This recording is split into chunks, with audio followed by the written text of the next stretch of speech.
పార్వతీపురం మన్యం జిల్లా పాలకొండలో ఆశా వర్కర్లు కార్మికులు ర్యాలీ నిర్వహించారు.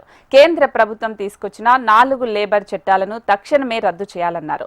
ఉపాధి హామీ వేతనాన్ని 600 రూపాయలకు పెంచి కనీసం 200 రోజులని పని దినాలు కల్పించాలని వాళ్ళు కోరుతున్నారు.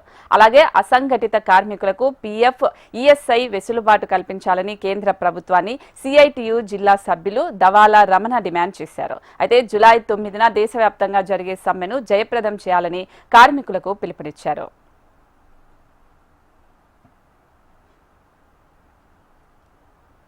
కేంద్ర ప్రభుత్వం తీసుకొచ్చిన 4 లేబర్ కోడ్లు రద్దు చేయాలని చెప్పి సిఐటియు ఆధ్వర్యంలో పార్వతీపురం మన్యం జిల్లా పాలకొండ నియోజకవర్గ కేంద్రంలో నిరసన కార్యక్రమం మానవహారం నిర్వహించడం జరిగింది.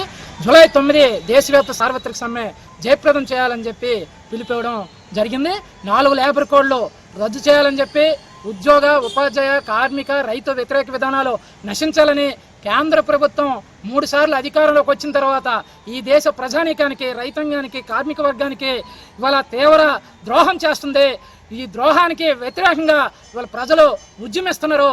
దాంట్లో భాగంగానే ఇవాళ కార్మిక సంఘాలు పిలుపులో భాగంగా ఇవాళ నిరసన కార్యక్రమాలు చేపట్టడం జరిగింది. 4 లేబర్ కోడ్లు తక్షణమే రద్దు చేయాలని చెప్పి, రైతు పండించిన పంటలకి గిట్టుబాటు ధర కల్పించాలని చెప్పి, ఉపాధి హామీ పథకం 200 రోజులు పని దినాలు పెంచి 600 రూపాయలు కూలిచ్చి పట్టణ ప్రాంతాలు కూడా విస్తరించాలని చెప్పి, అసంఘటిత కార్మికులకి పీఎఫ్, ఈఎస్తో కూడిన సమగ్ర శాసన చట్టం చేయాలని చెప్పి డిమాండ్ చేస్తున్నాం. రానున్న రోజుల్లో ప్రజల మద్దతుతో అన్ని సంఘాలు ఐక్య పోరాటాలకు సిద్ధం కావాలని చెప్పి ఈ సందర్భంగా పిలుపుకోవడం జరుగుతుంది.